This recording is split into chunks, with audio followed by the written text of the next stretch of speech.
I've never done a bottle film or one location film before. And what I did is I watched really all the movies which were out there, like 12 Angry Men and Buried Right. and everything. I thought, okay, what's really important is that the pacing is high, right? You need a strong pull, a strong plot that pulls the audience through. Otherwise, the danger is that the audience lose interest in one location is obviously higher than if you just bombard them.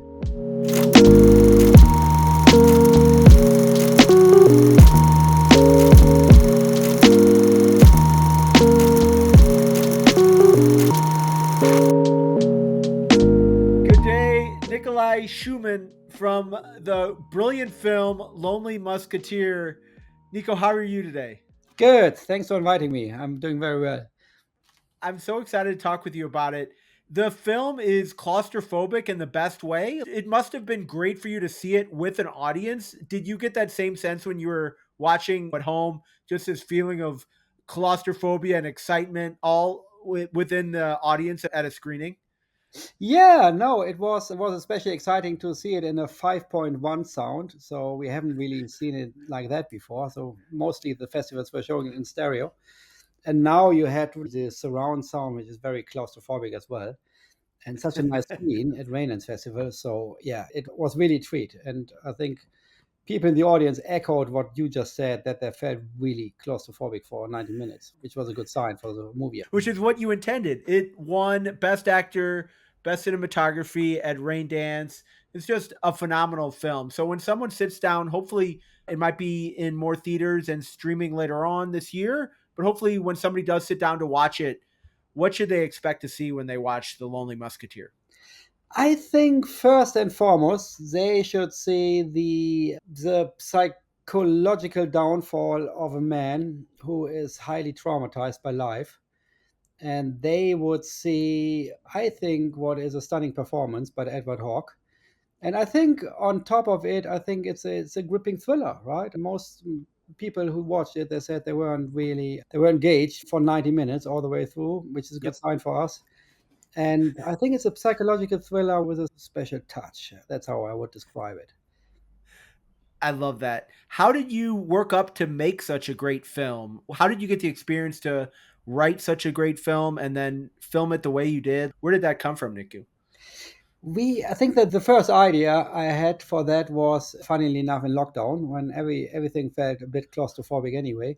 Ah, And I was shopping around another script, which was a New York based kind of road movie, twin movie. And all the producers were saying, made really good, but 44 speaking roads, New York, that might be big for first time director. So I thought I'm going to write something which is so small that I could theoretically film it myself. And then I just wrote the first draft in 48 hours on paper on a notepad with my pen.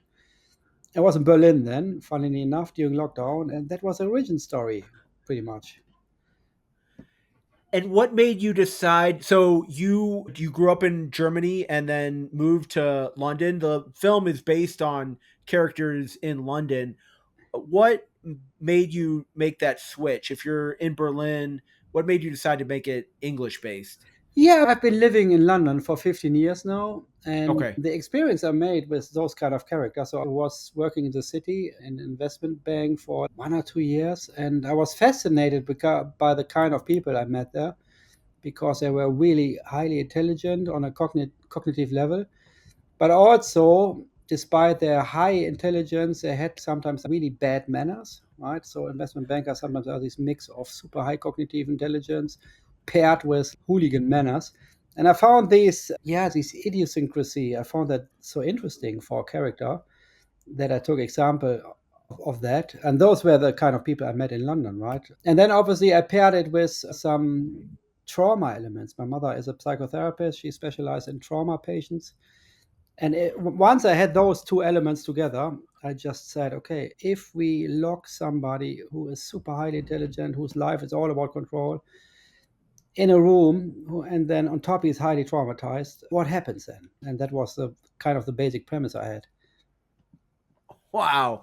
I love that explanation. That is just fantastic. So it won Best Cinematography at Raindance, and it is amazingly filmed. So How many cameras did you have in the room? Can you walk me through what the stage setup was? Obviously, you built the room, you put Edward in the room for I don't know how long. How was it filmed? How many cameras did you have? And then the cell phone is constantly going off. How did you decide to utilize how to use that as a tool? We worked with a two camera setup. So that was a decision I made early on in the game that we needed two cameras running at all times. Otherwise, we wouldn't have managed to film this movie in the time we did. And we only shot it for 10 days.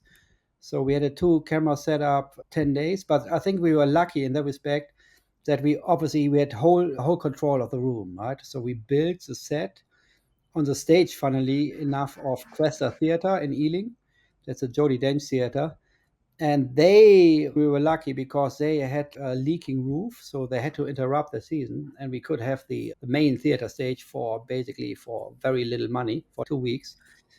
And yeah, and then obviously the next decision I made stylistically or creatively is that there is not a single camera movement in the whole movie. So our big role model for that was a shower scene in Psycho, that the whole movie works over montage, right? So we always Right. cut from one static shot to the next. And yeah, that was the filming process. And obviously, we had Edward Hawke, who's an amazing stage actor on top of being a screen actor. So he did a couple of hundred stage plays in his life. And we knew that he could pull it off, right? Because he basically had to hold the attention for 90 minutes.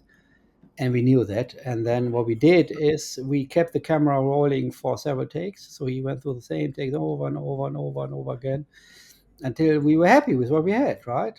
And given that we had two cameras shooting at the same time, we could mix and match it then in the edit. Wow. And the casting process, did you center in on Edward right away? Did you go through a long casting process? Because like you said, if you don't have a great actor there, the whole film doesn't work. It works on the back of Edward. Yeah, 100%. So our first and most important decision was that if we don't get the right actor, we wouldn't have even gone into production, right? So Yeah, we had zero compromise on that. So I said, okay, if there's not 100% certainty that the actor can pull it off, we wouldn't have done it, right? Because we knew that only 2% of the acting or something would have ruined the whole movie. And so what we exactly. did is very early in the game, we went to Kyle Proctor, who was a very experienced casting agent, and he's in the industry for 30 plus years. And I also wrote through the one of the head coaches at RADA at the acting school, and if he had any recommendations. And then, funnily enough, both on Kyle Proctor's long list as well as on RADA's list, Edward Hawke's name appeared, right? And then we said, yeah, I think we have something here. And obviously, I've been following Edward Hawke for quite a while. He's an amazing, terrific actor. Yeah, and then the rest is basically history. Then we offered him the role. That's amazing. And it's astonishing that you went from a film that you were working on with 44 speaking roles to essentially three or four. How do you feel about the bottle films? Was it something that was this your first attempt at something like this? Or did you already make a film like this in the past where you knew, okay, at least I have this in my tool bag of I can do this really well? No, I had what I did obviously as a research is I've never done a bottle film or one room one location film before. And what I did is I watched really all the movies which were out there, like 12 Angry Men and Buried and The Guilty and Locke Right. and everything. I thought, okay, what's really important is that the pacing is high, right? You need a strong pull, a strong plot that pulls the audience through. Otherwise, the audience, the danger is that it is a bit, yeah, a bit that the audience lose interest in one location is obviously higher than if you just bombard them with a lot of visuals.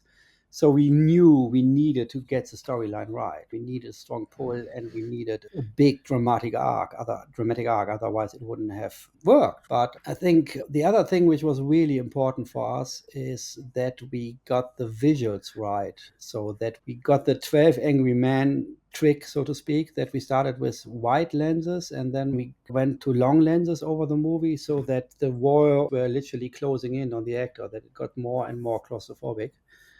And on top of it, I don't know, I think most of the audience didn't even notice. Maybe they noticed intuitively that the set got smaller over the Right. movie. So the walls were literally like in Macbeth, kind of were closing in on him. And I think these are the two main ingredients I researched or I had in mind when doing this bottle movie. Insane, and it works so well. So you play with color a lot, and you put some scenes that may change the audience's perspective on the film in the credits. What was that thought process of putting important parts in the credits? Of course, it is part of the runtime. People, maybe it's underutilized, that space with credits. Yeah, I think what I wanted to, just, I don't want to spoil anything here, but I think the credit sequence is there to keep the audience guessing, right? For me, it was an integral part of, because we always have this element of magic realism in there. So things which quite don't make sense, right? If you think about it, right? A Exactly. wide angle in the room, and he throws his shoe in the air, and it stays in the air for a little bit too long, maybe, right? And also, the credit sequence is a sequence where I heard a lot of different interpretation, and I thought it's just important to give the movie yet another little level for the Twist. audience to Yeah. take home. And what was that experience like for you after Raindance? I assume you attended and watched the film with the audience. Were they coming up to you and saying, asking you questions about, oh, how does it end? What is that supposed to mean? You're leaving it open to the viewer to make their own conclusions. Yeah, that was an interesting bit, right? That a lot of people had different kind of conclusions about it, and some of what the audience said really blew me away. I said, "Whoa, I never thought about that. That is actually cooler than what I had in mind."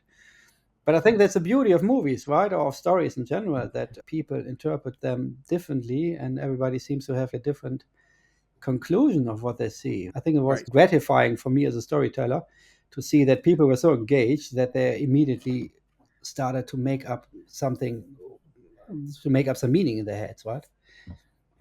100%. So the film has been critically well reviewed. Like I mentioned, it won awards at Raindance. It's won awards at numerous festivals. Can you trace that to tangible benefits? Have you seen an uptick in investors reaching out to you, actors wanting to work with you? How do you feel about our festival system, the awards, that kind of thing? Because this has been critically well reviewed, won awards. What have you seen in terms of the reaction from those things? We have a sales agent now on board, which is good, right? Who is trying to Hell yeah, that's good. yeah, yeah, yeah, that's good. They are working now hard to getting us out there, and we have some responses from the market now, which is always hard as an indie film. And I haven't got any calls from agents yet, so I'm not on their radar yet. I'm not sure if that Yeah. ever happens or if they actually need an agent. I don't know. And we had actually, and that is interesting, some people who are potentially interested in a remake, and I found that interesting because I said, "Oh, that is looks like a nice concept, high concept. It's not that expensive, and maybe we can redo it." So those were the first responses we had, which is very nice. Somebody reached out to you saying, "Hey, here's this award-winning, critically acclaimed film," and they said we can remake it. Yeah. So obviously they Oh want to have a God. different angle on it, right? But those are the kind of responses you get from the market, right?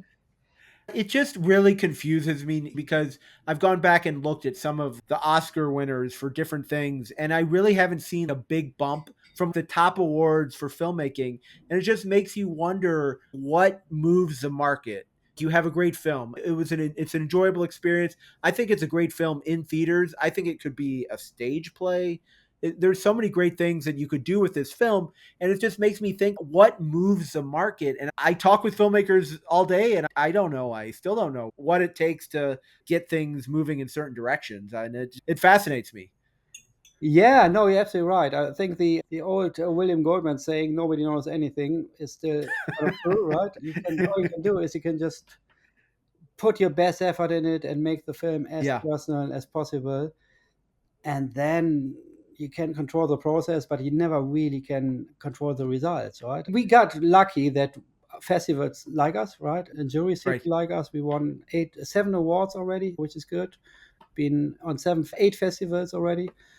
And but what happens then in the end game when it comes to getting like TV deals and streaming deals? Yeah. I have no idea. This is going to be decided in the next year or so. Nico, I feel like it's some compute. You're going against some computer algorithm that's searching the film and looking for certain things that they think will work, and then basically the computer punches out some score to streamers, and then we have no idea what goes into that black box. Maybe that's your next film, the computer algorithm that judges Solving film. everything, locking the computer algorithm in a box and then blackmailing him to give away his secrets. Oh, so the film is fantastic. I hope people can see it soon. Indie filmmakers have to keep 10 projects going to see what works. Do you have a project that you're working on now that you can talk about, that somebody, if somebody's a fan, then looking for future work from you? Yeah, I'm working on a project at the moment which I'm hoping to shoot later this year. I'm just shopping it around a bit and finding some people to collaborate on it. It's set in the 1980s, and the working title is The Year of the Dead Mothers.